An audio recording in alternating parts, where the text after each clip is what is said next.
Sorry. Yes, it's all good. And I can give the floor back to Luna. So hi to everyone who just joined. Thank you so much for being with us today to listen to all of our amazing speakers. So just to let you know a little bit more about why we're doing this. So this event is a Politics4Her Europe and Global Human Rights Defense collaboration. So this webinar will be the first event of a panel series in honor of International Women's Day. And today specifically, our speakers will tackle the pressing issue and answer the question of why are we still fighting for women's rights? So this discussion will be divided into 4 topics that I will introduce as we go. So I think if we are all good to go, we can start. So just a little reminder that this is a series of conferences, so stay tuned for the rest. If you can't stay until the end today, make sure that you come to the next one. And make sure that you think of questions for our speakers along the way. For those who just joined, we said that there was going to be a Q&A session at the end, so put your questions in the chat. So the first topic that we're gonna discuss today is the importance of intersectionality when talking about women's experiences with violence. So our first speaker is Roza Cseby. She's a master's student in human rights and humanitarian action at Sciences Po Paris. She's currently a sorry, you've lost me by sharing your screen. Oh, sorry, my bad. I just wanted to be in sync with you. So as I was saying, she's currently a trainee at the Council of Europe. Roza was a member of the women's rights team at JHRG for 9 months, and she focuses specifically on intersectionality, feminism, and gender-based violence in Europe. And she will be assessing today the many challenges faced when attempting to tackle violence against women in the European context. So thank you so much for being the first speaker. Take it away. Thank you so much. Hello, everyone. In the following 7 minutes, I'm going to talk about the challenges in tackling violence against women in Europe. As you might know, violence against women is the most serious women's human rights violation globally.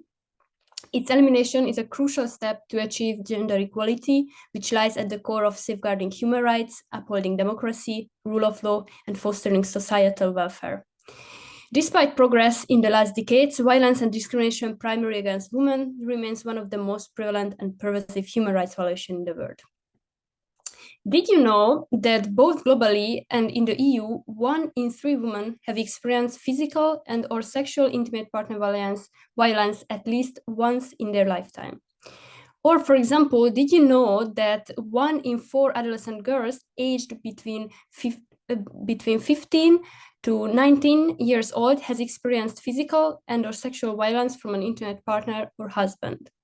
Or, for example, did you know that 48,800 women and girls worldwide were killed in just 2022 by their intimate partners or other family members? These numbers, which were all drawn from studies, estimates from the past few years, are alarmingly high and concerning. Before diving into the challenges, I wanted to make some clarification on the most important definitions when we talk about violence against women. What I wanted to highlight here is the fact that although gender-based violence and violence against women are frequently used interchangeably, violence against women is one type of gender-based violence, since men and boys or sexual minorities can be victims of gender-based violence as well. However, victims are predominantly women in the European context. With regards to domestic violence, perpetrators belong to the family unit. That's why it's called domestic violence. But the perpetrator doesn't need to share the same residence with the victim for the crime to be counted as domestic violence. In the next slide, there are some important facts I also wanted to highlight to dismantle some misconceptions about violence against women that I personally think is very important to highlight. For example, violence against women is not a private issue, especially after the Istanbul Convention entered into force, which emphasizes that violence against women and domestic violence are no longer private issues. States are obliged to implement comprehensive policies to prevent violence, protect victims, and punish perpetrators. I also wanted to highlight the different types of violence against women, which can be physical, sexual, psychological, or economic. But altogether, violence against women is a big umbrella term that includes all types of violence perpetrated against women, such as human trafficking, sexual harassment, economic violence, femicide, forced marriage, rape, stalking, online violence, female genital mutilation, child marriage, etc. And also, it's very important to know, because I think some people don't realize that violence against women can start with a joke. So there is a strong interconnection between violence against women and gender equality, since sexism and gender stereotypes can create the condition of the violence. So, for example, on this picture, you can see the continuum of violence against women. Sexist language and everyday jokes about gender stereotypes or sexist expression can eventually lead to sexual violence or even murder. So that's why it's also very tackle to, or just to realize of this continuum. And yes, in my presentation, I'm going to focus on Europe. Because European human rights law is the most advanced international legislation on violence against women. And also I wanted to dismantle the misconception that violence against women is not a real problem in Europe, because it is indeed prevalent. So I identified the following 4 main challenges in tackling or ending violence against women. Legal framework, culture and societal norms, underreporting and stigmatization, and resource allocation and support services. In terms of legal framework, it's important to note that there has been significant developments in the international legal framework to tackle violence against women. For example, the state parties to the Istanbul Convention gradually increased. Ukraine became a state party in July 2022. The EU also ratified the convention in June 2023. And most recently, Latvia ratified the convention in this year, January. Or for example, in this year, February, EU legislators reached a provisional deal on the so-called first ever EU-wide directive to combat violence against women, paving a way for the first time for the EU-wide rules on the criminalization of certain forms of gender-based violence. However, gaps between legal provisions and implementation at the national level are significant.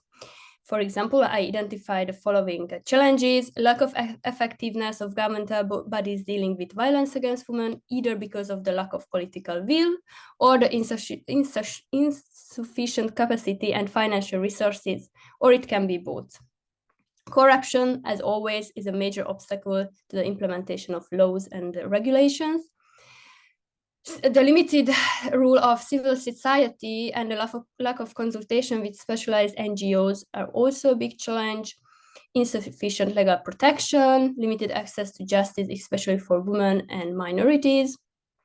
And I wanted to highlight a recent disagreement between EU member states on the definition of consent-based definition of rape.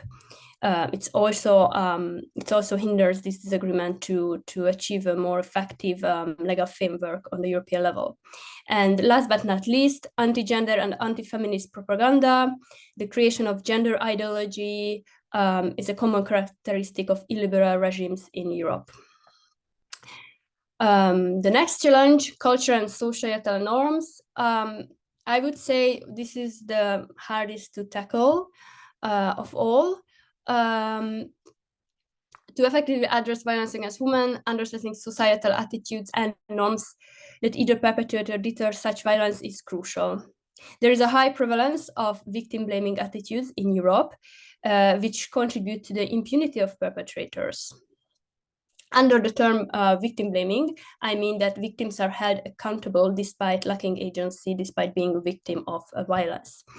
In the next slide, there is a very good map about victim blaming attitudes on Europe.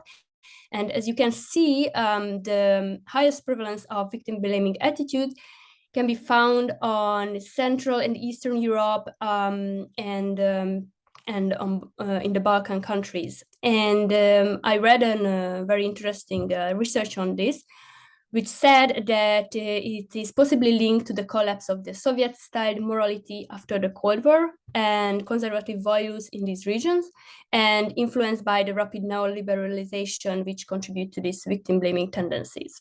Also, I personally think populist regimes and authoritarian regimes in Eastern Europe or in the Balkans also contribute to this victim-blaming attitudes.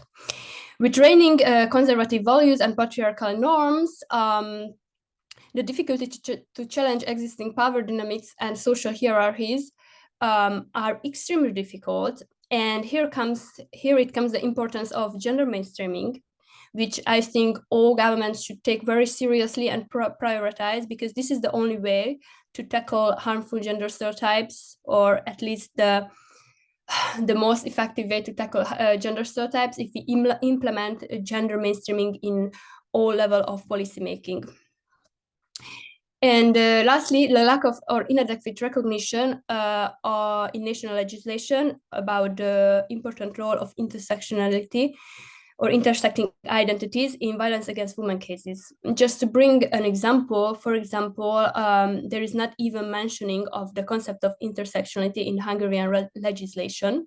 So if it's not even in the legislation, how can we expect that government implement measures that specifically pay attention to intersectionality and the doubled vulnerability of certain people in violence against women cases? The next main group of challenges is the underreporting and stigmatization when it comes to violence against women. Underreporting due to fear or shame.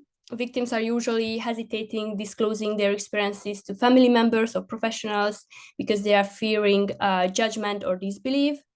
In addition, abusers usually manipulate victims into feeling accountable for the abuse. And that's why it's very important in cases of violence against women to create an environment in which the woman is able to tell her story. Because, for example, just having a look makes the woman believe that they have been already prejudged as a liar or not credible.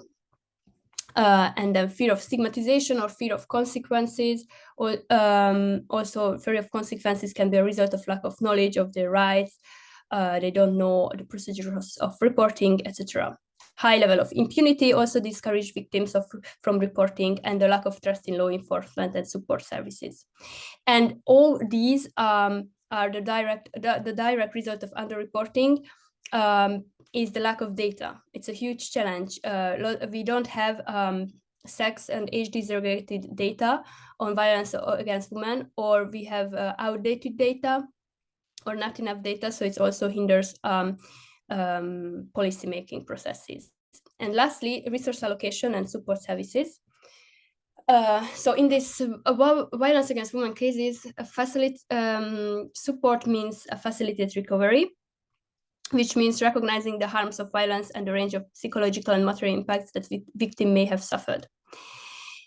The challenges are insufficient training programs across Europe to train professionals, especially among police and judicial authorities in their interaction with victims. Staff need to be gender sensitive and aware of the concept of intersectionality to effectively provide support of victims. Insufficient numbers of shelters across member states, insufficient funding for support services and NGOs. Just as an example, for example, mass inspections of NGOs suspected of being foreign agents by government agencies is an alarming trend in, for example, in Hungary or in Azerbaijan. And despite the widespread recognition that the best support services are delivered by specialist NGOs, often led and run by women, consultation and cooperation with NGOs and civil society organizations is lacking across European countries. And lastly, there is an uneven support for specific groups of victims, such as online gender-based violence, which is a relatively new form of violence. This also constitutes a challenge. So thank you for your attention. I hope I managed to give you a brief overview about the main challenges I identified, and I'm happy to answer your question at the end of the panel discussion. Thank you so much for this very, very insightful presentation, Rosa. I personally learned a lot, and I really salute how you made it a point to talk about the EU specifically, because there's always this misconception that because it has the most advanced frameworks, it automatically means that gender-based violence is sometimes some people claim that it's really non-existent or less in these parts of the world, which is really not true, and many women suffer at different fronts. So thank you so much for bringing this very important issue to our attention. I'll give the floor back to Una so she can perhaps introduce our next speakers. Hi. Yeah, thank you so much, Roza. So moving on to our second topic, we will be addressing the effects of authoritarian regimes and rising populism on women's rights with our first speaker. So her name is Igdir. She's the coordinator of the Women's Rights Team and Human Rights Advisor at Global Human Rights Defense. She currently pursues a master's degree in international and European law of fundamental rights at the University Paris-Saclay, following a law degree at the University Paris 1 Panthéon-Sorbonne. She's driven by a passion for the protection of human rights and women's rights through legal instruments at an international and national level. She focuses her thesis on safeguarding democracy in Europe in the face of the new and growing wave of illiberal democracy in order to protect human rights, and thus the scope of the case law of the European Court of Human Rights to achieve this. We're also really happy to introduce our second speaker on this topic. Her name is Beyza Sezgin. She's a trainee lawyer based in Turkey. She currently serves as an intern at the United Nations Population Fund Arab Regional Office for Humanitarian Response. Additionally, she's a research officer at Politics4Her Europe Hub. Her academic interests primarily center around women's rights, protection from gender-based violence, international humanitarian law, humanitarian action, and youth advocacy. So again, a very complete and important topic, and I will leave you with them. Hello, everyone. Thank you for this lovely introduction. As you know, today we will talk about the effect of authoritarian regimes and populism on women's rights, but most importantly, we will delve into the post-withdrawal effects of the Istanbul Convention on Women's Rights in Turkey and its femicide cases. The Istanbul Convention sets out comprehensive standards for the prevention of gender-based violence, protection for the victims, and prosecution of perpetrators. The importance of this convention lies in the fact that it stands as the first instrument in Europe to set legally binding standards for state parties to prevent and combat violence against women and domestic violence. Article 3 of this convention also characterizes violence against women as a human rights violation and a form of discrimination. Currently, 38 states, including the EU, ratified the convention, and Latvia will become the 39th party on May 1st, 2024. Armenia, Czech Republic, Hungary, Slovakia, Bulgaria, and Lithuania have signed the convention, but are still waiting ratification due to their reluctance. When it comes to Russia, they refused the convention from the very beginning on the grounds that it's incompatible with Russian cultures and tradition. Yet, an excuse that appears on the surface when it comes to the authoritarian regimes and the ones under the influence of populism. Turkey's history with the Istanbul Convention, on the other hand, is much more complicated than any other country. Turkey holds the title of being the first when it comes to the Istanbul Convention, the first country to sign in 2011, the first country to ratify in 2012, and the first country to withdraw from it in 2021.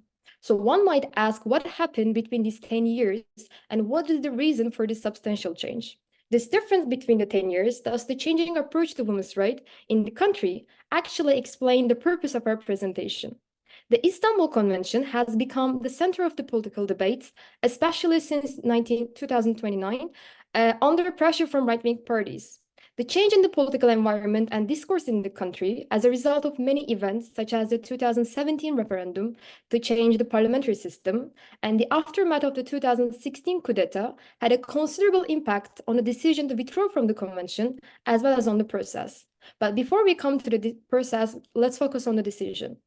Populism, in its essence, represents anti-pluralism and emphasizes the idea of the people by making traditions prevail over progress. So strong attachment to the traditions and the use of traditional values as a shield at every step of the way by populists is what initially triggered the dispute over the Istanbul Convention in Turkey. That is, the Turkish government has attempted to justify its shocking and shameful decision to withdraw from the Istanbul Convention by citing actions in other countries, such as Poland and Hungary, known as the conservatives of the EU. In Poland, for instance, their conservative groups advocated for the protection of traditional values against LGBTQ+ rights. In Hungary, lawmakers rejected ratification of the convention by hiding behind the excuse of traditional values, so to say, to oppose the gender ideology, as they claim that the convention encourages homosexuality. So given these statements, let's play true or false. So the claim is the convention is against our values. The reality, the convention upholds the value of a world where no woman is subjected to violence due to her gender. It is not against cultural values, but aims to prevent the legitimization of violence against women using traditions and cultures. The other excuse used by the populist leaders is that these are Western values. This is wrong, but why? Because women's rights are universal. The convention focuses on universal values, covering signatory countries with diverse cultural backgrounds. It is not about Western values, but about the rights of women, so to say, their fundamental rights as a human being. The other claims came by the autocratic rulers and populists were that the convention was not effective and the number of femicides increased while convention was in force. So the effectiveness of convention depends on their implementation. Turkey never fully implemented the convention, and due to this lack of issue and lack of political will, the transformative impact by the convention was never experienced. But when we say that, they came up with another excuse, and it was the convention was not being implemented, so withdrawing doesn't change much. Yet this is not right. But why? Because despite implementation problems, the convention was crucial for women. It reminded the state of its responsibilities in combating violence against women, described the necessary steps for success, and provided a significant reference for women's organizations. So the traditional approach to women is a common theme among autocratic and populist rulers such as Orban, Duda, and Erdogan. For populist politics, women and families are convenient tools often assigned ideal roles by emphasizing the need to preserve national values and traditions. Examples include statements frequently voiced by populist politicians in Turkey, such as feminism is a foreign ideology that seeks to destroy cultural values and the institution of the family, or like abortion is murder and the motherhood is the holiest profession for women. So populist politics and autocratic rulers are trying to put women in a certain mold and do not want them to go beyond the areas they allow. This alarming approach in the country is the exact opposite of the importance that Atatürk, the founder of the Republic of Turkey and its first president, gave the women's rights since the first moment that the seeds of democracy were sown in the country with the proclamation of the Republic in 1923. The interdependent relationship between democracy and women's rights actually explains why women's rights are the first to fade away when democracy is under attack. So let's focus on the process. Did Erdogan possess the authority for it? The answer is no. The president's authority to terminate the Istanbul Convention was based on Article 3 of the Presidential Decree number 9 on the procedures and principles regarding ratification of international treaties, which entered into force on July 15, 2018. According to this article, suspending the implementation of the provisions of international agreements and terminating them is by decision of the president. Although the meaning of this article seems very simple and clear from reading it, in the implementation part, the experts argue that the president does not have such authority over the Istanbul Convention because it was accepted by law in 2012. Presidential Decree number 9 covers convention agreements that have not been accepted by the parliament. So the Istanbul Convention, which is an international convention that has entered into force by law, cannot be abolished by presidential decree, either for the aforementioned reasons or pursuant to the Article 90 of the Turkish Convention, meaning that the Istanbul Convention was not legally terminated due to the absence of a decision from parliament, and therefore President Erdogan's decision should have been annulled. However, despite all the resistance and fight, Turkey officially withdrew from the Istanbul Convention on March 20, 2021, and has remained so. The saddest part is that the Council of State Administrative Case Chambers Board also found Turkey's withdrawal from the Istanbul Convention in accordance with the law, and yes, not the opposite. So one must not forget that if a government or president seeks to act above the law, or if the judiciary is seen as everything other than independent, democracy cannot be assessed in the country. That is, when the levers of the state are moved to favor only a certain segment of society at the expense of others. And it is women who are at the expense of others. So women's rights, which have been achieved with great challenges, are regressing proportionally with the deterioration of democracy and loss of independence of institutions. So why are we still fighting for women's rights? Because we are not only trying to level the playing field between the two genders so they achieve gender equality, but also to protect what we have as our fundamental rights in 2024.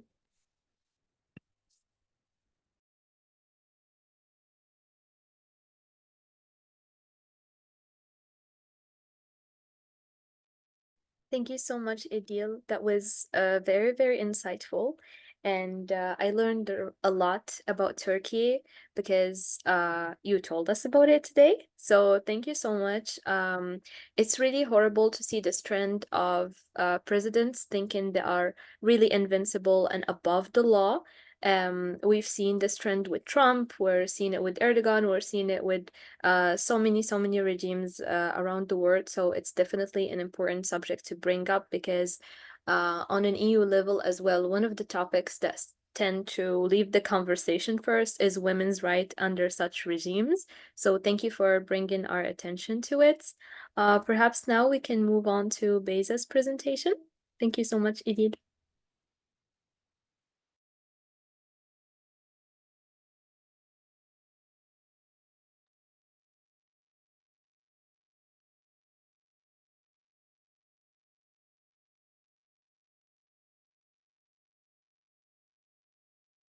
I think Beyza is having some, because we can't hear Beyza.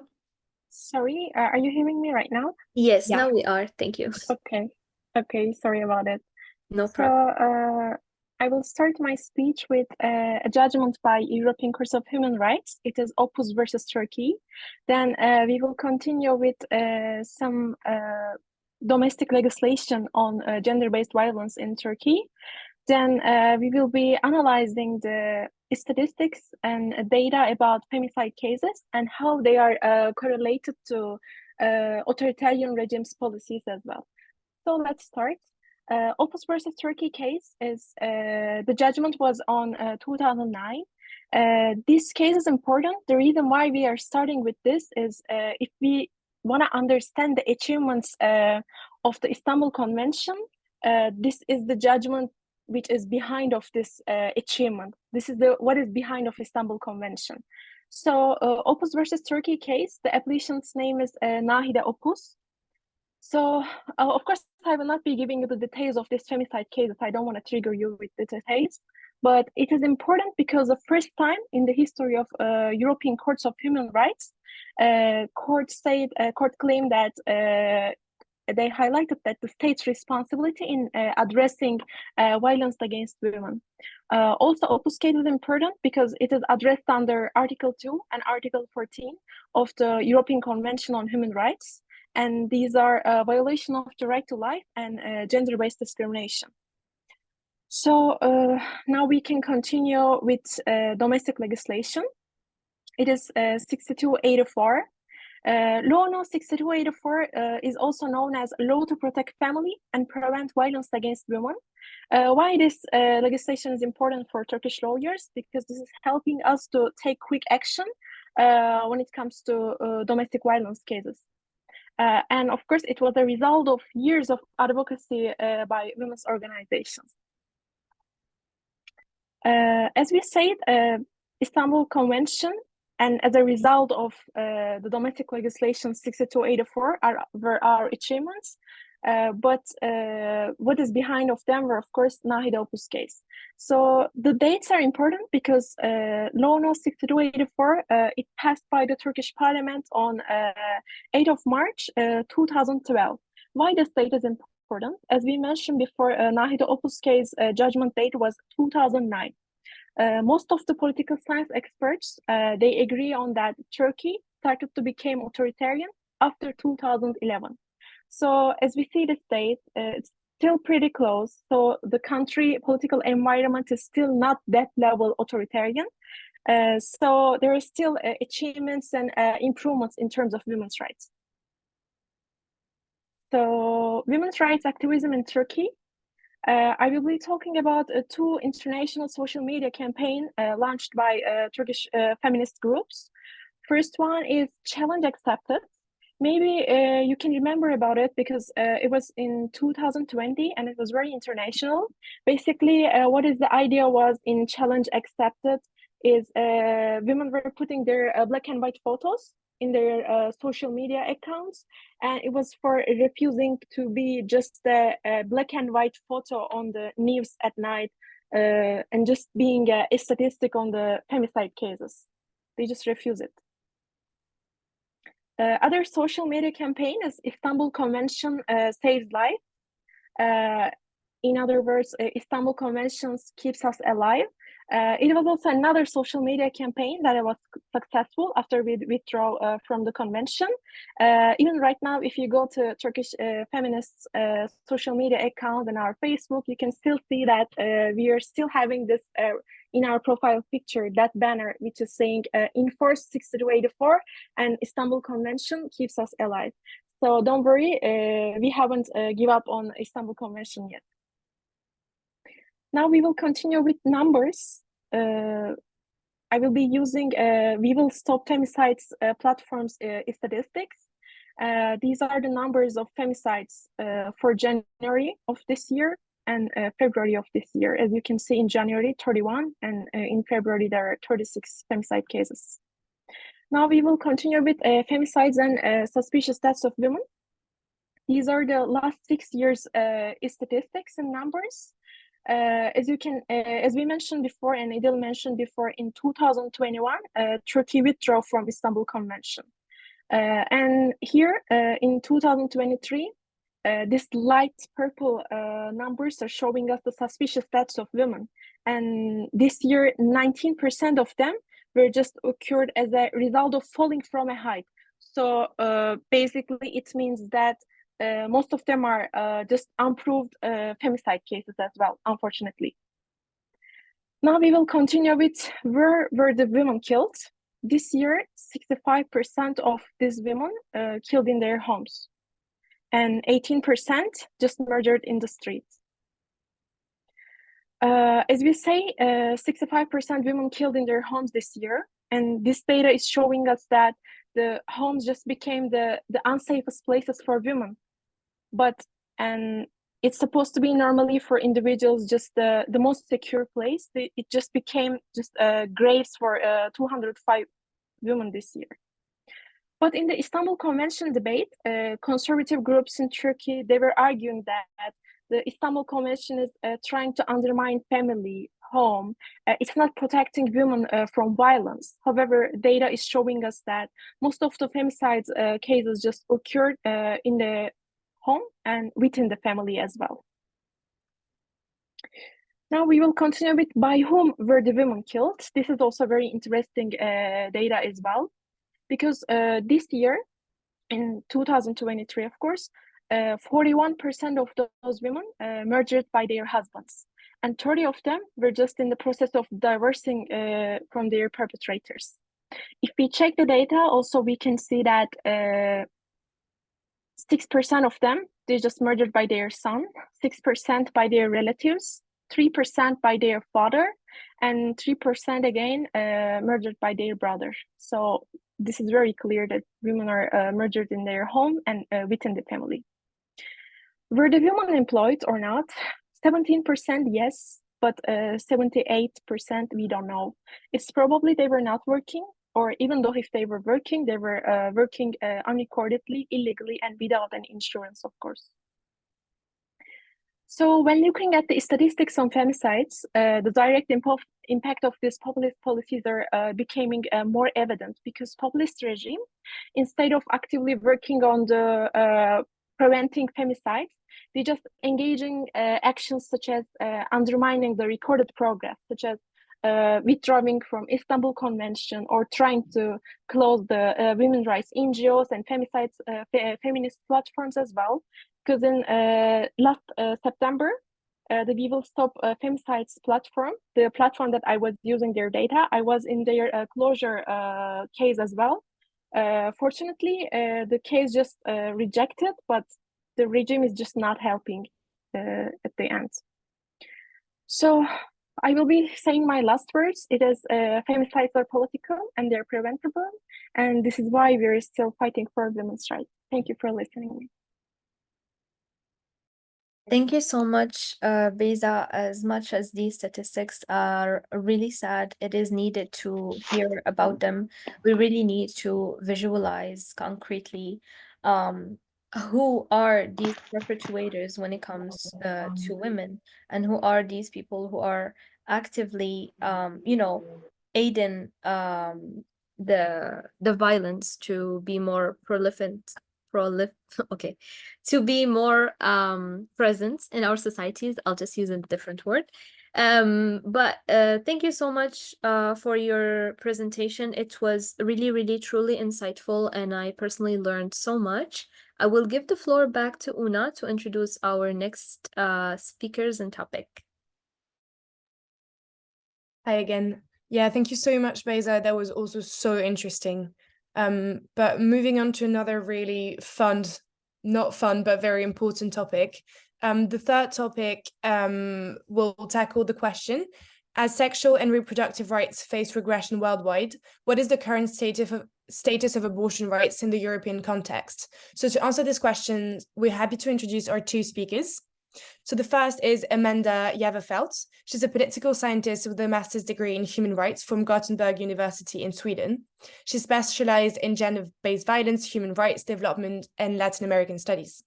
Having collaborated several years with civil society and having worked with the UN in Colombia, she's passionate about using her experience and competence to contribute to addressing inequalities, targeting women and marginalized groups, striving to impact for positive and lasting change. And secondly, we've got Anne-Marie Leal. She's pursuing a master's degree in international and European law of fundamental rights at University Paris-Saclay. She specialized in gender-based violence and reproductive rights. Aspiring to shed light on the pressing needs for safeguarding women's rights, she wrote her first thesis on the hypothesis of the fundamentalization of the rights to abortion within the European continent. So fueled by the debates stirred by these topics, she has chosen to focus her second thesis on exploring the legal recognition of feminicide. So there you go, girls. We're listening to you. Thank you very much. Yes, so welcome everyone to me and Annemarie's part of the seminar. We're very happy to be here today and to talk about abortion rights in Europe. So we're going to talk about the current status of abortion rights in the European context, providing you with some legal framework and some case studies. And we're also going to briefly dive more into the notion of reproductive and bodily autonomy. So just to have like a common ground to proceed from, we wanted to present you some global statistics about abortion. So we wanted to, first of all, proceed from that the understanding that abortion is a common health intervention and it's safe when carried out by standardized guidelines, such as the one provided by the WHO, and are supposed to be carried out by trained professionals. So today, 6 out of 10 of all unintended pregnancies end in an induced abortion, and 45% of all the abortions are unsafe today, with 90% of these being carried out today in the global south.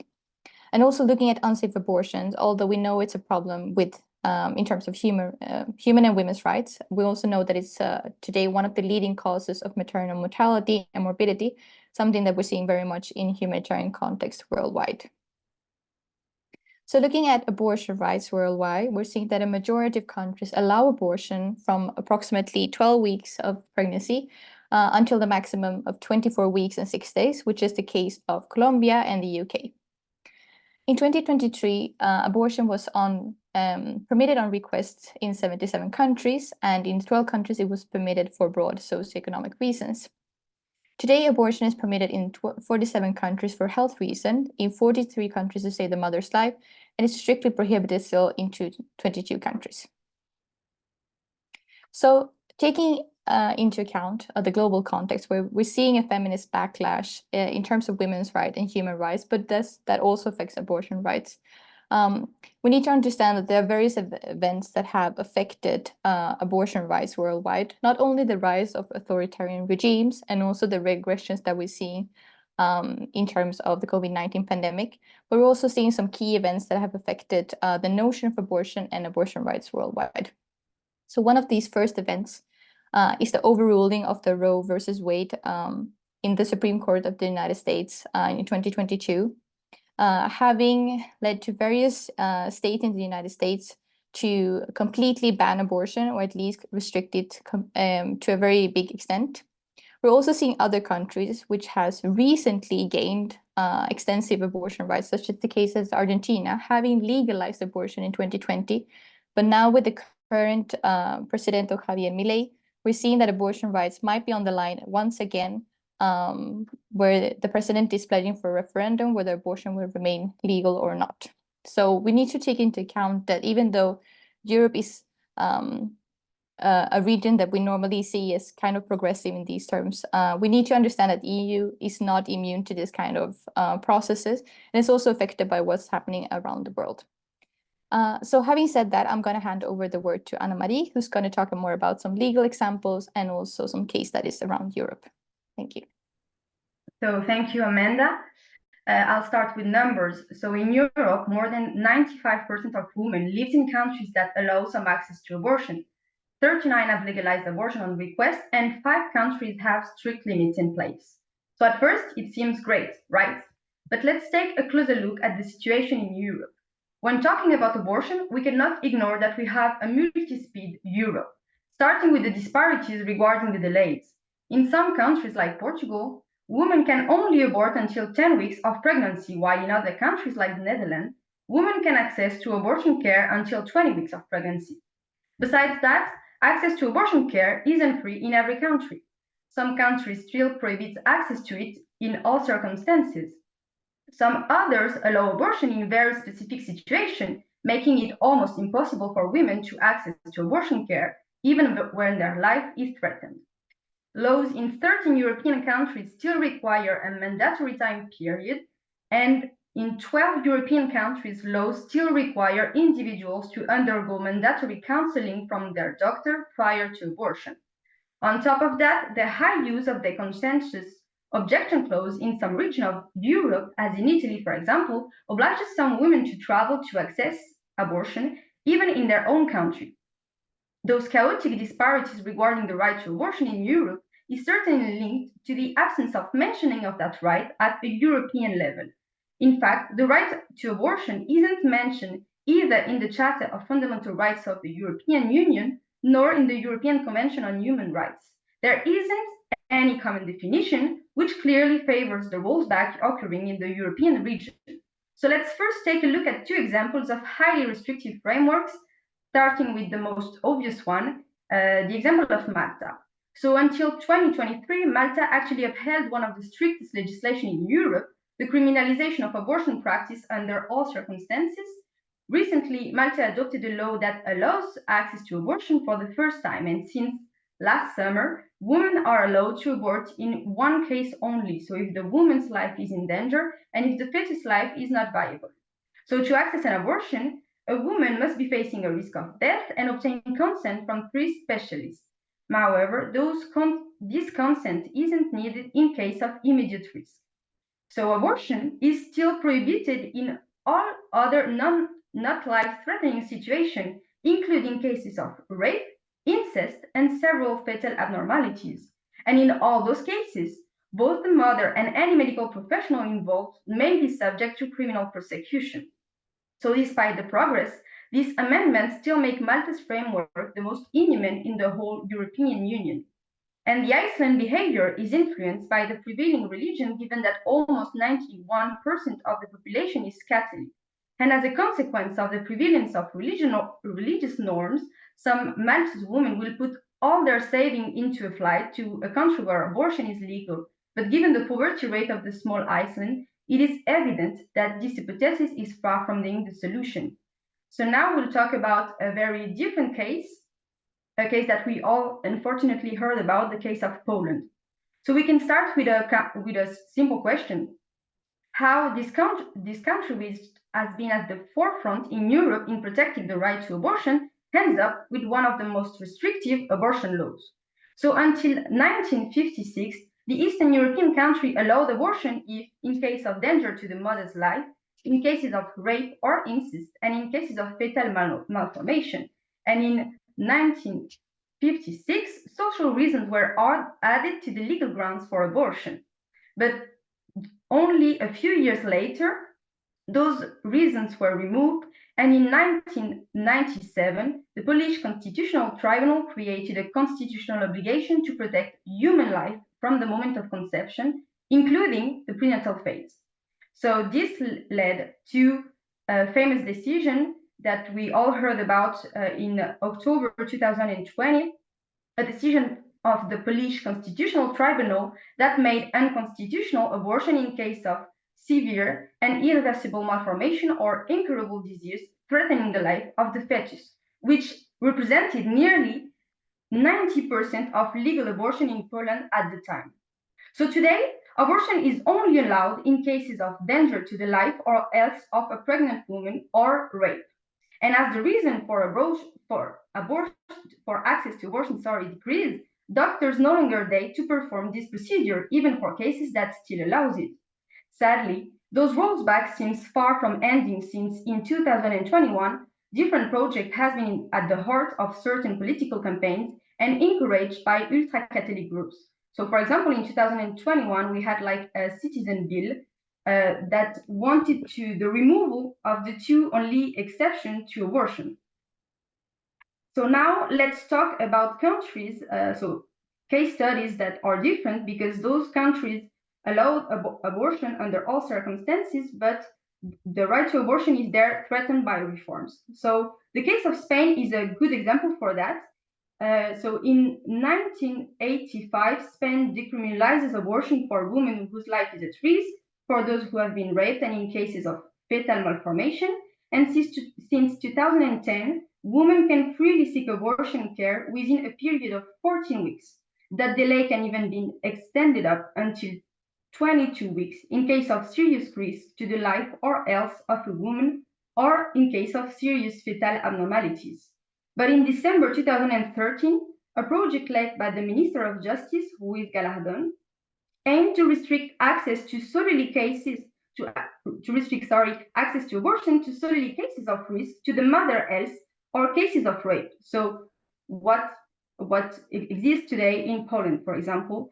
And the thoughts of such a brutal rollback led to many demonstrations in the streets of Spain. Fortunately, those voices were heard, and in 2015, the Spanish parliament approved a softened version of this highly contested reform, ignoring that main restriction. Relief was immense for women, you can imagine, but concerns remain.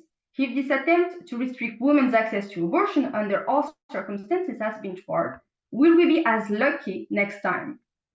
So for the last case study, we'll check the history of Portugal, which is another story, because for Portugal, abortion is only permitted under all circumstances since 2007.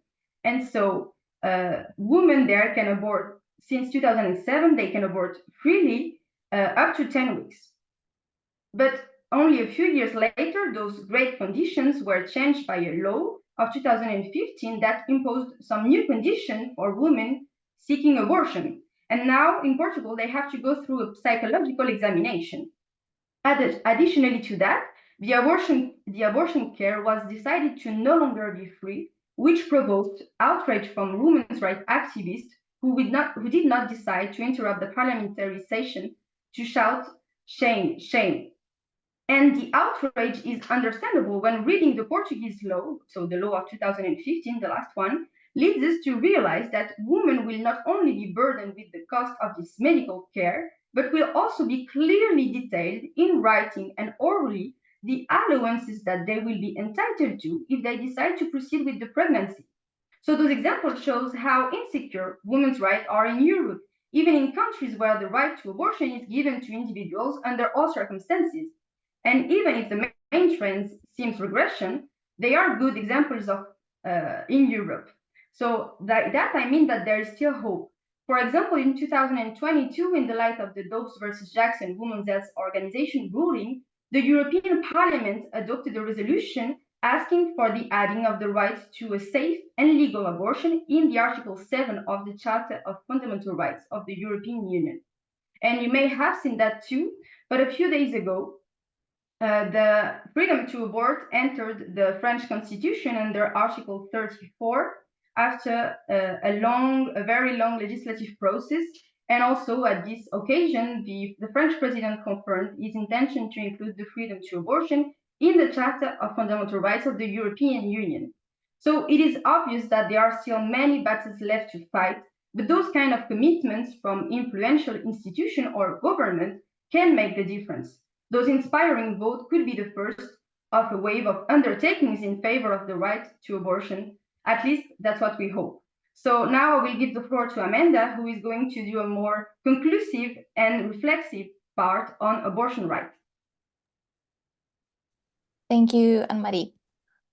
So yeah, having looked at these legal frameworks and these case studies, we wanted to pose ourselves the questions in relation to the question posed by the seminar.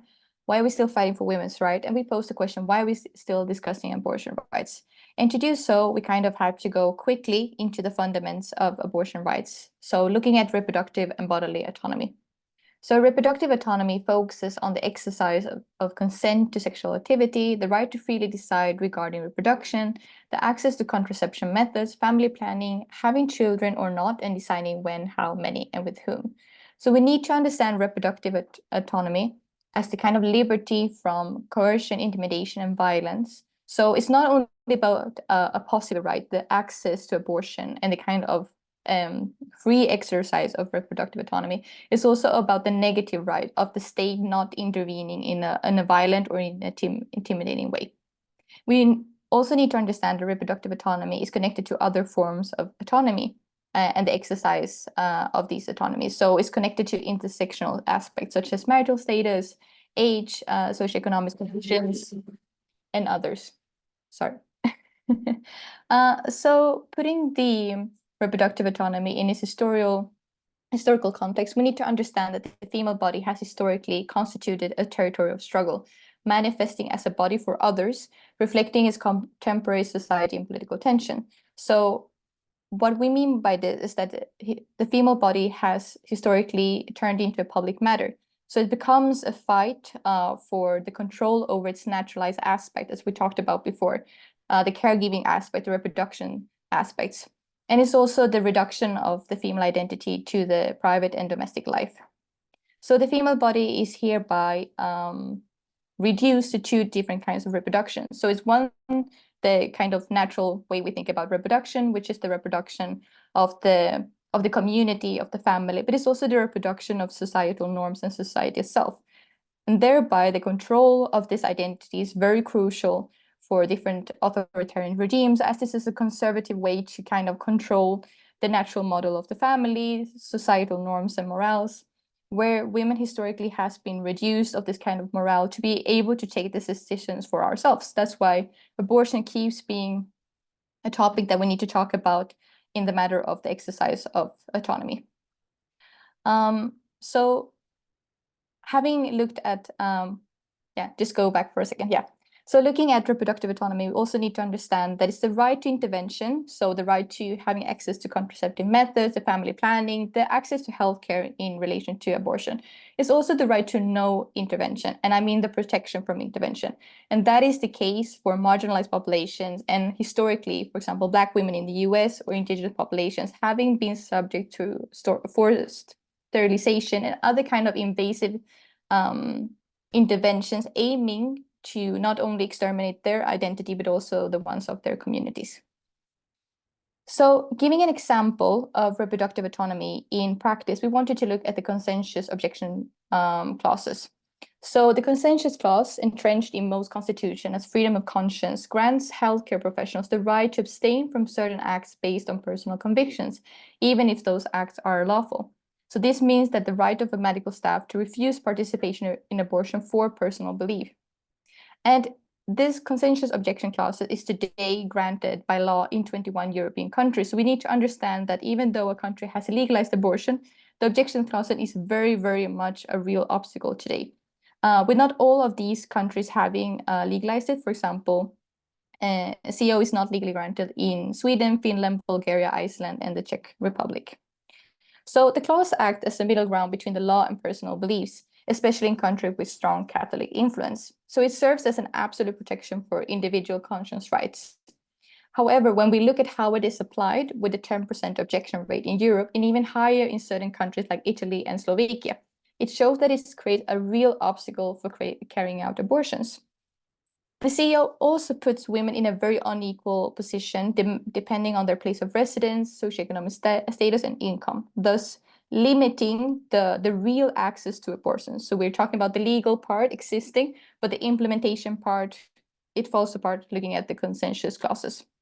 And last but not least, looking at the CEO, we kind of want to put it at the last obstacle to abortion liberalization. We know that there are more obstacles, but this is one of the main clauses really creating a big obstacle, as it underscores the importance of addressing these disparities to ensure equitable reproductive health care access for all women. So lastly, we wanted to give you a takeaway message from me and Anne-Marie for you to remember that ensuring women's participation, autonomy, and empowerment relies significantly on safeguarding the right to access safe abortion. And remember, we won't be silenced. Thank you. Thank you so much, Amanda. That's absolutely beautiful. First of all, can I hire you guys to do all my presentations for any work in the future, please? Because that was very beautiful. And second, I learned so much, especially when it comes to how states sometimes play on, you know, the semantic ambiguity, for example, what we're witnessing right now with France between right and freedom, the latest ratification. So it's a very, very important topic to bring up as abortion continues to be threatened in the EU. So thank you so much for those amazing insights.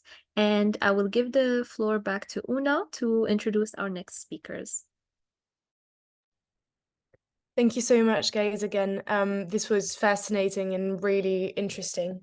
And our last topic of the evening, we will be analyzing the gendered impact and the many challenges faced by women migrants. So from the consequences of migration policies to the social challenges they must face. So this topic will be discussed by Mehar Allidina. She's currently pursuing a bachelor's degree in international relations and area studies in Poland, specializing in international security and European studies. She's co-leading communications efforts at Politics4Her Europe hub. So having a strong interest in migration, she focuses on the securitization of EU migration policies and frameworks in her thesis. And last but not least, Tsedenia Getaneh. She originally is from Ethiopia and currently resides in Amsterdam. She's a graduate of the Free University of Amsterdam, where she completed her master's degree in law, specializing in international migrations and refugee law. She's a member of the women's rights team at Global Human Rights Defense and serves as a paralegal at eTours Consultancy. So her academic interests primarily focus on the challenges that refugees and migrants face, especially women, in their quest for justice and the protection of human rights. So another really relevant topic that I look forward to hearing about. All right, so thank you for the introduction. I'm just going to jump right into our topic. So our topic today with my colleague, we're going to talk about the journey and challenges of women migrants, about the policies, the perceptions, the realities of what women and their struggles that they go through to get to Europe.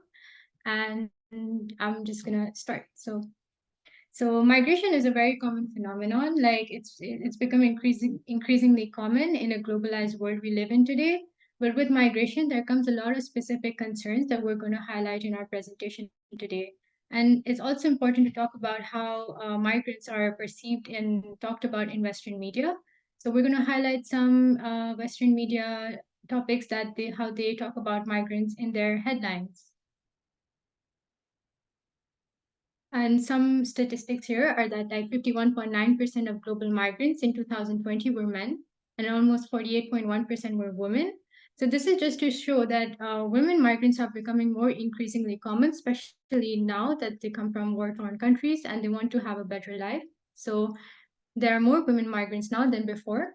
And that's why it's really important to talk about the struggles and the challenges they go through. And I think this is common for many of us women here in this meeting today. We're also migrants from many different countries.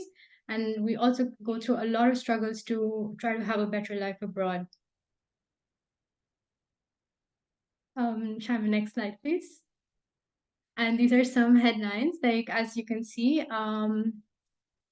like they try to refer to us as like TB and scabies or parasites, and this kind of anti-migrant rhetoric is very important to highlight because media is used as a propaganda by governments to kind of shape people's perspectives about migrants.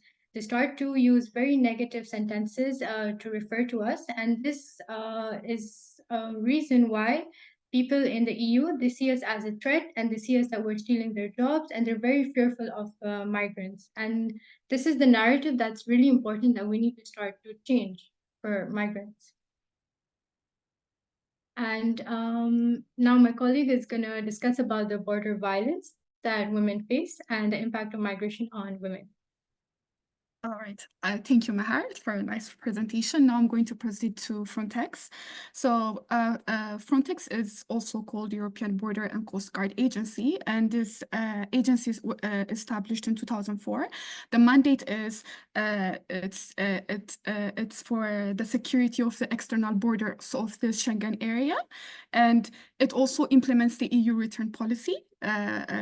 EU return policy of migration, and so actually there are lots of reports by the Human Rights Watch that there is a human rights violation happening by Frontex and they're not doing anything about it and no solution for that. And so coming back to women migration. So there is actually like a lot of sexual violation and physical abuse happening at the border, and then when they return them back to the route, you know, they face a lot of exploitation back to the country of origin. So one of the major cases that happened was on June 2023, if you have heard of that. 600 migrants sunk in the Mediterranean Sea. The boat was going from Libya to Italy and in the border of Greece. This boat sank and 600 people drowned, and so Frontex didn't respond to any Mayday, and other maritime organizations in Italy and Greece didn't respond for that. It was this a very major case and a big question to Frontex. So now next to my slide, I'll go to the border violence, what's happening, the systematic abuse in Libyan detention centers. So my case study is Libya for this. So in Libya, there is a systematic abuse happening in the detention centers by guards and including detainees on women migrants. So and there are also like cases happening for exchange of essential needs like food and water, and for like a promise of to be released from detention center. They are exchanging them by sexual exploiting them. So that's one of the major incidents that's happening in this Libya detention center. And one of the major detention center are Abu Salim and Ain Zara. This detention center arbitrarily arrest like thousands of people without legitimate reason, with no legal backgrounds, and there's lots of physical abuse and sexual abuse happening in that detention center. So next slide is going to be on the witness accounts of rape and abuse. So the CI4, it's a humanitarian organization for rescue, has also witnessed of rape, daily abuses, physical abuse happening by Libyan authorities and the detention centers. And another thing is that there is recent reports that there are actually new detention centers in Libya, but these detention centers have new equipments, but still the same violations are happening in that detention center. So my next presentation is going to be about the impact of migration policies on labor. So this is a very a huge topic, so I tried to make it very specific and organized. So first thing is, and so I'm going to focus about in the EU labor exploitation. Most migrants go to this informal economy system. When I talk about informal economy system, is they are not these informal economies are not recognized by the state. They don't have formal contracts. They are not under regulated by the labor law regulations. And they are abused by overtime work, and women migrants doesn't go to this social insurance scheme, which provides them maternity protection and healthcare, and also the other thing is this migrants also, if they want to apply for work permit for undocumented migrants, they also go through this a lot of bureaucracy process, and it takes time to get work permits, and there's also language barrier with the government because of language difference. They cannot really exercise their rights and really talk about what they are entitled in the law to the entitlement from the law. And the other is there is limited access of information for them, especially for women domestic workers who are isolated and working 24 hours in houses. For example, in the women in diplomatic households in different countries in the EU, there are actually incidents happening on this, they work 24 hours in this household, and they don't have access of information, and they don't have solution for that if there is any violation that happened. And also, and other thing is fear of deportation. So fear of deportation. So fear of deportation is mostly undocumented women workers. If they report, the next thing is the state knows about it, and they have a fear to be deported. So their whole migration is at stake. So these are the major problems. And the other thing is there is this policy happening nowadays. It's called the implementation of sorry again. Can you go to the previous slide, please? Yes. Okay. Oh, apologies. All right. Okay. It's called a reasonable burden on the social assistance system of the host member states. So this one it's implemented by most EU host states that migrants should fund themselves, they're not funded by public funds because they are here, and they should fully sponsor themselves through this process. So they are scared of this to exercise these rights and the entitlement they have in the EU zone because of these problems. Thank you. So next, Mehar will go for the medical service presentation. Thank you for that information. And I'm just going to talk about the access to health services for women, well, the lack of access to health services. Can you please go on the next slide? So a lot of studies suggest that migrants' health actually deteriorated when they were staying in these detention centers and these refugee centers. The situation there was very dismal. There was a lack of basic necessities, and they were very prone to communal diseases. There were not experienced medical professionals there. And this was very common in countries like in France and in Poland. Another issue was a language barrier. So that caused a lot of miscommunication among the refugees and migrants and among medical professionals. And another thing was that when they saw that they were not talking the same language as them, that brought a lot of anti-migrant rhetoric again, and they were not willing to help people of color or people who didn't speak the same language. So accessing medical services became a very big problem for migrants, and this is something I also personally have experienced here in Poland. So this really causes a big problem mentally and physically to migrants and their health.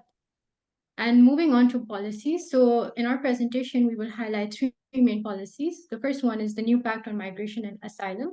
This was actually reformed in 2020 because the EU wanted to reframe their previous policies, like the Common European Asylum, the Dublin regulations.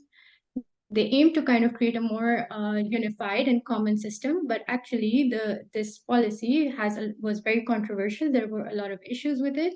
For example, they wanted to deport migrants and refugees that come and send them back to unsafe countries. Additionally, even in reception centers, they're very vulnerable to, for example, like my colleague mentioned, sexual violence or even communal diseases. And thirdly, they wanted to focus on skilled migrants. So the EU wanted to hire labor that are skilled in and have more experience to do jobs. And this kind of eliminates the possibility of even admitting refugees in asylum because they just have the tag of refugee. So they're not considered as a skilled migrant, even though they might have the qualifications for that. So these were very controversial. And another thing to mention this is that although this was started in 2020, it took 3 years to ratify this, and it's still being implemented at a very slow progress. So this is one of the problems in this specific policy.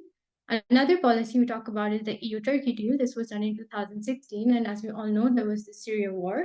So many refugees came to Turkey, and this caused like some border clashes between Turkey and Greece because there was a lot of irregular migrants crossing the sea to go to Greece. And the EU member state Greece, they created a deal with Turkey to kind of send back all the irregular migrants back to the country where they came from, which is Turkey. Something that I forgot to mention earlier was that in the 1951 Geneva Convention, it specifically mentions that you cannot send, or any state should not send or expel a migrant that comes back and send them back to the country where they came from, where their life might be at risk. And therefore, this deal actually just is a contradictory to the Geneva Convention. And EU kind of were sending back so many refugees that really wanted to escape war from Syria and wanted a better life. But they were just sending back these refugees back to Turkey. And this also caused a lot of problems between Turkey and the EU.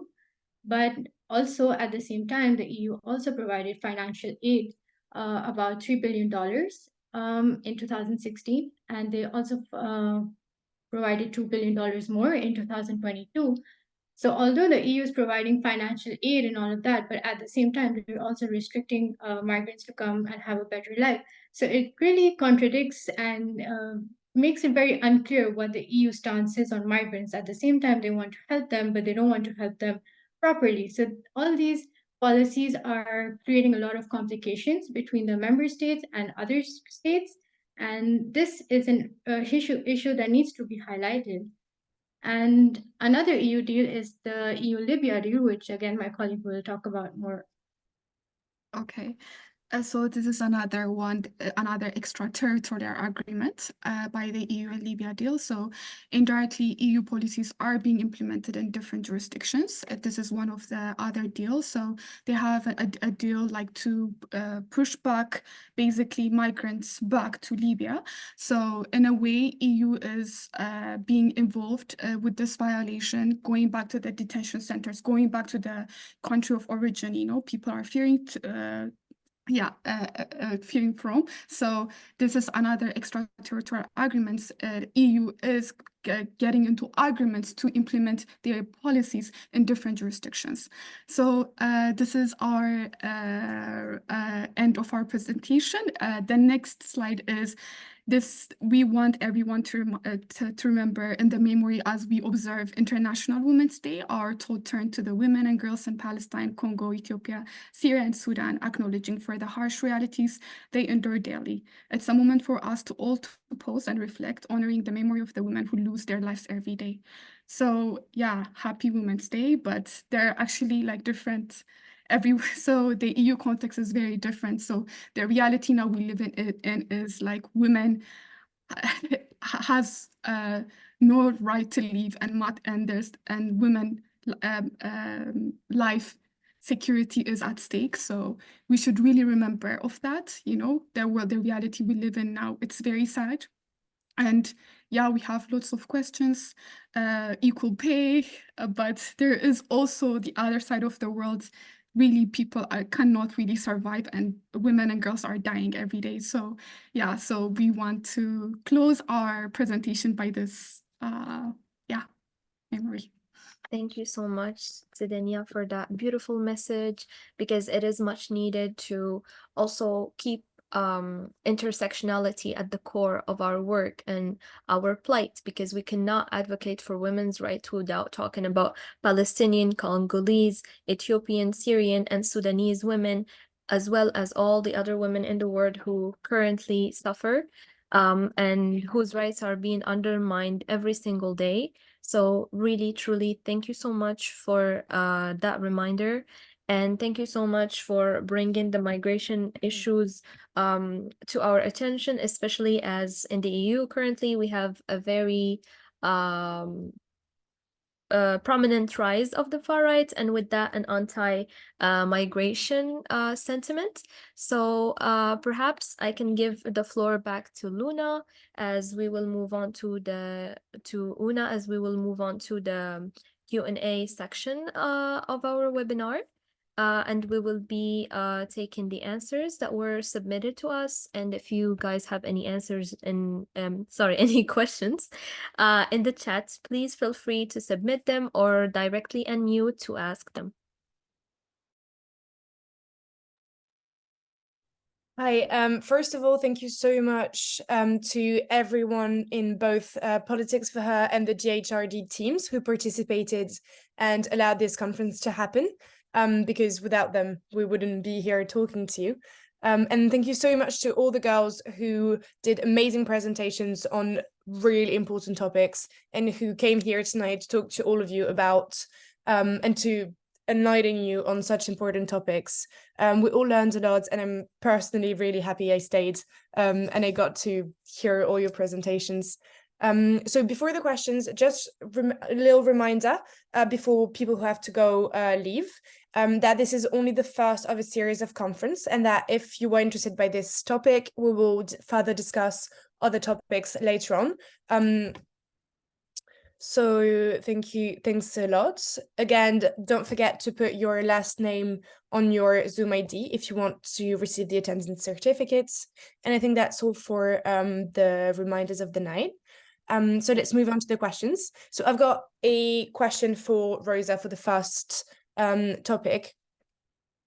So one of the questions that we were asked is, in your opinion, what are the key challenges specific to addressing violence against women through an intersectional lens? So to what extent do we need to take into account the diverse backgrounds of women and the diverse identities that women have in tackling these issues?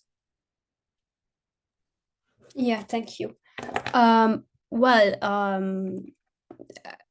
I think intersectionality is the core of feminism and all of all the topics which concerns women's rights. So obviously, yes, policymakers and experts need to pay attention to the intersectional approach when they are designing policies or accepting recommendations or guidelines on violence against women. Although I think it's hard to make, because we have like very basic problems in terms of violence against women, not to mention the intersectional aspects of it. So obviously it will take times. As I just mentioned, in some countries, this concept not even included in legislation concerning violence against women. But I think it can be very useful to cooperate with NGOs, human rights NGOs run by specialist experts on violence against women, to cooperate with them, to invite them in the decision making room. It can be, I think, very useful, and this is already happening on international levels, for example, in the Council of Europe or in the European Union, and this should be also followed by national governments. I hope I managed to answer the question. Thank you so much, Rosa. That was very, very comprehensive. We still have another question for you. I think your presentation was very interesting. So we all shared the same sentiment. The question in the chat is from Federica. I hope I'm pronouncing right. Being the hardest to tackle, which could be possible solutions to address the cultural and societal norms you highlighted in your presentation? Thank you in advance. So can you repeat the beginning of the question? Yes, for sure. Which could be possible solutions to address the cultural and societal norms you highlighted in your presentation? Yes, we need to go back to the basics, which begins with education. So it's very important that from an early age, children receive education about sex, gender, about societal rules, and also about education to give them the knowledge to realize what is harmful gender stereotypes. So I think tackling prejudices, tackling harmful gender stereotypes begins with education and raising awareness of this fact. So it's very important, like how we socialize, because it will determine our views, our beliefs. Also later, when we go to university, for example, we can maybe see something that influences us, but usually stereotypes are not based on facts or like science, but just based on prejudices. So yes, I would say governments need to invest more in education, make education accessible for all, and implement in the school curriculum themes on women's rights, on gender equality. This would be very important. Great, thank you so much. So moving on, so we can have questions on every one of the topics. So I've got a question for topic number 2. So either one of you guys can answer it. So the question that we were asked is, do you think the upcoming elections, so both European and American, and the general rise of the far right in Europe at the moment, will impact human rights, women's rights, obviously? I can start with answering, and maybe Beyza can take the lead after. So I thank you for these questions, first of all. And I think the elections always have an impact on women's rights, because women's rights are at the center of the political discourse and rhetoric in all over the world. We saw that in US, the Roe versus Wade overturned after decades, after 5 decades even. So that has an impact, because even though a Democrat came and became a president, I think the political shift in the country, and it will be, and again, because it's the same presidential election between Trump potentially and between potentially Joe Biden, it will definitely have an impact on the states. But if we're going to focus on Europe, and if you also include Turkey, if it's that was an election that passed in 2023, the women's right impacted severely. Why? Because populists are using the women's right as a rhetoric to diminish the rights that we already earned and gained. So for instance, in Europe, in Italy, in Spain, but also in Netherlands, there are a lot of rising right-wing parties and extreme right parties. And for instance, abortion rights are the center of it, because they're conceptualizing abortions like as a murder and not a fundamental rights. We are seeing the examples in Poland, for instance, but also in Hungary. But the Hungary is a bit old version, because Viktor Orban, it's been a long time that he's in the power. So we're going to see even it's going to be the same or it's going to be worse.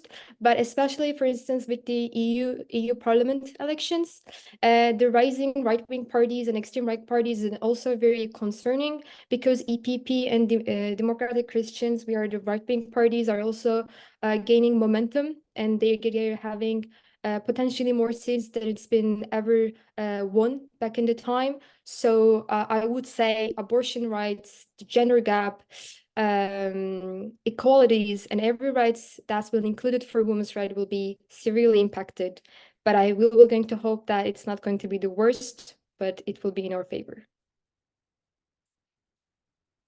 Thank you so much for that very, very beautiful and complete answer, Idil, and for the hopeful message as well. I think that's very, very important that we should keep hope alive and keep fighting for our rights.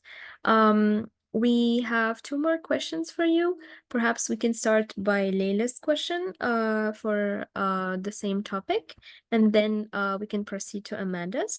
The question is, are the key actual challenges in protecting the right to abortion and ensuring, what are the key actual challenges in protecting the right to abortion and ensuring access to safe and legal abortion services? It's for us or it's for the Amanda and Anne-Marie? No, I think it's for Amanda and Anne-Marie. yeah, Okay. sorry. Okay, my bad. I messed up a little bit. I think the next question for you was from Amanda, and this question is for Amanda and Anne-Marie. So perhaps we can start by Amanda's question for you. Sure. So I was just reflecting on a thing that you mentioned in your presentation, which I thought was super interesting and also very horrible at the same time. You were talking about the femicide rates in Turkey, and you also talked about suspicious deaths. And that is something that we're seeing in a lot of countries. Having worked a bit in the Latin American context, there are a lot of suicides that are not really recognized as femicides, because in the Latin American context, we're also recognizing the continuum of violence as having consequences for women having to decide to take their lives is also part of femicide. So I wanted to ask you, like, what are the kind of actions that feminist collectives and groups are taking in Turkey to get these suspicious deaths to be considered femicide, and getting law enforcement to take into consideration the context, bringing to the consequence of these deaths? Thank you so much, Amanda, for this question. Thing is, yes, because of, as you mentioned before, the suspicious deaths of women are like also very common when we compare with femicide cases. So, specifically in Turkey, I can say the feminist platforms and women rights organizations are trying to make sure that they are archiving. Their archiving works are very transparent, clear, and like they're trying to make sure that they're having recording everything. This data and statistics that I was using is belongs to an organization that which is called We Will Stop Femicides. Since 2010, they are trying to archive all of these femicide cases. So I can say the Turkish authorities are not that transparent, I think, in terms of these cases as well. That's why we were using feminist organizations data. They're also trying to do like feminist activists, lawyers are trying to go to femicide trials more oftenly, because in terms of perpetrators, in terms of mentalities, this is also important that they are here and they're following the trials as well. I can say these are the steps they are trying to do. Thank you so much for your question again. Thank you very much, Beyza. If possible, I can add something, maybe just a little. I think Beyza responded very perfectly. I think the important that we need to emphasize the women's rights organizations and funding women's rights organizations, because with the countries that are being attacked by the government, such as in Turkey, but I imagine also in Poland and Hungary, but even in Italy, there is a rising populism and it's affect the femicide cases. It's getting more and more hidden by the government. So the lawyers and organizations are the efficient tools to address and become this statistic apparent on the surface. And those data, such as Beyza used in her presentations, as she said, we took from an organization that's been advocating a lot since 2010 with the horrendous femicide cases that appeared in 2010, respectively. So what I would actually even suggest that it would be if an international women's rights organization that collect that data, especially in those countries, if they can be more transparent in those aspects, that would actually help a lot of people, a lot of women, victims and survivors in both ends, and it would increase the accessibility, the transparency and accountability at the same time. Thank you so much, guys. I think we're gonna ask one last question to our last group, just because we're running a bit out of time, and we would love to sit here and chat with you guys all night. But I'm sure you all have very important things to do, like dinner and that kind of things. So our last question that we were asked in the chat regarding the migration impact on women was a very practical one, which was, can a member state actually legally take action against Frontex? Okay, I can answer with that. Thank you for the question. It's a very interesting question, and actually, like, even I saw this article about this last year, and like people are making a deep research about this. So Frontex is it's an EU agency. So as a member state cannot. Like a member state can go through European Court of Justice, not through the national court, because it's an EU agency. It can go through the ECJ, European Court of Justice, and also like the Frontex, and I have seen under the law they have this internal mechanism system. You can apply as a person. You can apply through Frontex, one of the internal mechanism, and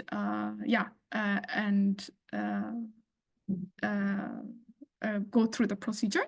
But the other one and the third one that I know is through Ombudsman, if I say it right.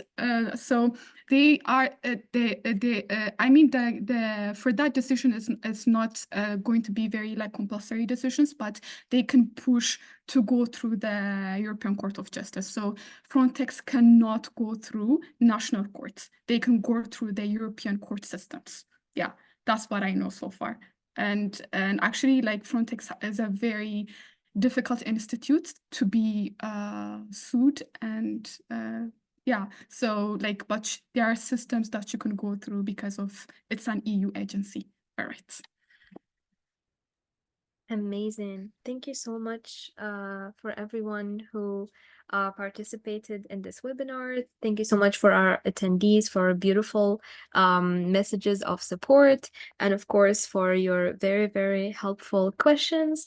I don't know if there's any last thing you'd like to ask. Perhaps you can unmute directly and ask us. We're given a window of 2 minutes before we can stop recording.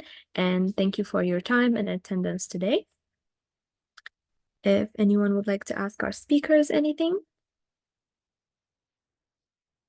Okay. Okay, then I think everything was very, very clear. Thank you so much to our amazing speakers for the hard work, the teamwork, and everyone who's been truly given a lot of their time, passion, dedication, and of course, expertise to this webinar. And as a last reminder, please stay tuned for our next event, as this is only the beginning of a series of webinars in collaboration between Politics4Her Europe and Global Human Rights Defense. So in order for you to follow through, I saw a question in the chat. You can always follow our social media. We are active on LinkedIn and Instagram as well for any upcoming events and updates. And as we said, for those of you who stayed until the end, we'll be in touch with your certificates of attendance. We will issue them in the upcoming days. And since you registered via email, we will be in touch by there as well. So thank you so much. And we wish you all an amazing evening and hope to see you in future events. Thank you. Have a great day. Thank you for everything. Thank you. Thanks, guys. Bye. Have a great night. Bye. Bye. Bye. Thanks, everyone. Bye.